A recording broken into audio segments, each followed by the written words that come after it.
इतना बड़ मौगा तो हम जीवन में ना देखनी बैठले बैठले ऐसे झाला ऐसे ना बजला बैठले बैठले चलो ना हो तो चलो का जने नीचवा ईटा उटा का टुकड़ा धइले बड़े का लम्बा टीका कोइले बनी हम गोल ना लम्बा टीका माने का होला का लंबा जीवन होखे लंबा देर तकले पब्लिक रोके है यहाँ के गोल कोइले बनी मतलब गोले जीवन गोले अब बताई हमारा कोहे में लाज लगता इरवा जौन सुमिरन गौनी है कमलवास कुंवर के सुमिरन अरे हमरो के ठहरा है कि हमू के हुए गीत गौनी हम दूसरा के ना अपना गुरुजी के तने हमरा के रात भर में ठहरा है कि हम अपना गुरुजी गीत एगो गौनी हम हां ये कहू हमने के ऊ बेटा है जा कि बाप के संपत्ति के बाद दूसरा के संपत्ति लिखा के 2-4 बीघा बढ़ाई ले जा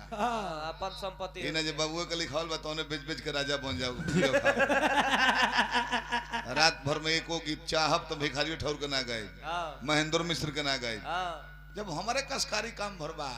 तो कौन काम बा तू धन के बड़ा तहार पोतौ जोतला के बटैया जोतला के तब का तब जब हमारे गीत और आए लायक नहीं खे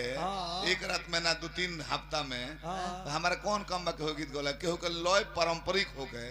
तो ना में गवा सकता पारंपरिक लय हो गता ना में चाहे केहू फरमाइश कर तो गवा सकता तो कौन काम बा के गौला के हम निर्गुणो अपन गाइले कहब तो दिखा देब अपन निर्गुणो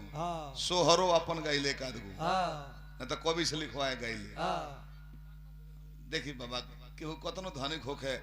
अब धेरू भैया बनिए बड़े उनकर बिगल पतल चाट के हमनी के आघाइल जाते ही बाउरे बात जल्दी सब है गलती ना नु सही ऐसे कुछ अपन चीज कहे के बा जन अपन हक के कोनो ब्यास ना कहले हो कुछ हो धुन गाई के हो के और के वो धुन में अपन शब्द चाहे रहो ई कुल बात वो बोले आई ना ना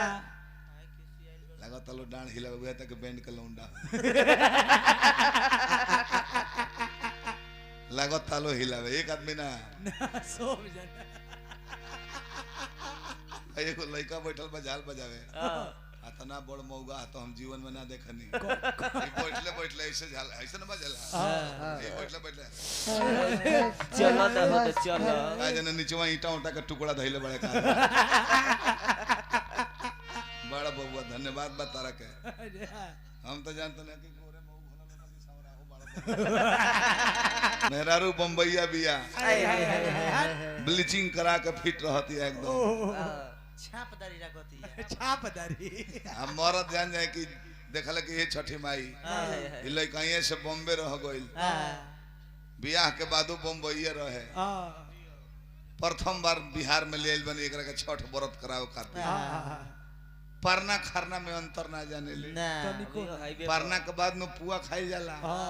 का जाने ई खरना के दिन 2-3 पणुक चावली त दिक्कत हो जाएगी अभियो हाईवे पर रहले से हे छठी माई गलती से पर ध्यान मत दियो लम्बा टीका कोइले बनी हम गोल ना लम्बा टीका माने का होला का लंबा जीवन होखे लंबा देर तकले पब्लिक रोके है यहाँ के गोल कोइले बनी मतलब गोले जीवन गोले धन बानी बाबा मान गइनी रे बात जय मान गइनी माई के कृपा हो केकरा के कोब केकरा माध्यम से कहां लेके चल जाई हैं एकन कोनो गारंटी ना हो अच्छा रानू मंडल भीख मांगिन रहलिन बंगाल में भीख मांगत हो लेकिन ना तब का तेरी तेरी मेरी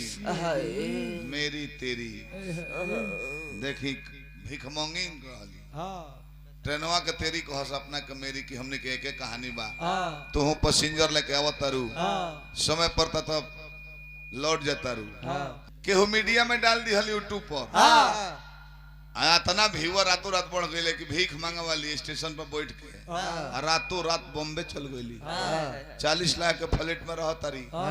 लता जी के संग बैठे उठे के मौका मिलता ओबना भीख मांगत तो केहू ना रहे ना बानर जस मुंह लागत रहे बानर जस एबारा साफ भी को टर्मरिक लेवर के हीरोइन जस बुझाता श्रीदेवी के साड़ू भाई होई साड़ू भाई सेक्सी आई बबे के मार्केट ना रहे बताई उस समय त मुंह लल मुंहवा बानर जस लागत लल मुहावा ए घरी क्रीम पाउडर मार के टीका उका क के महंगे कंपनी के कपड़ों पहनता नहीं घरी सेक्सी लगता नहीं। तारा जवार को ये मैटर में हम कुछ ना बोलब तू बुझाता रहा तू बुझा तरह वहाँ का तरह का बुझाता नहीं हमारा समझ में आवत नहीं तारा लोग का बात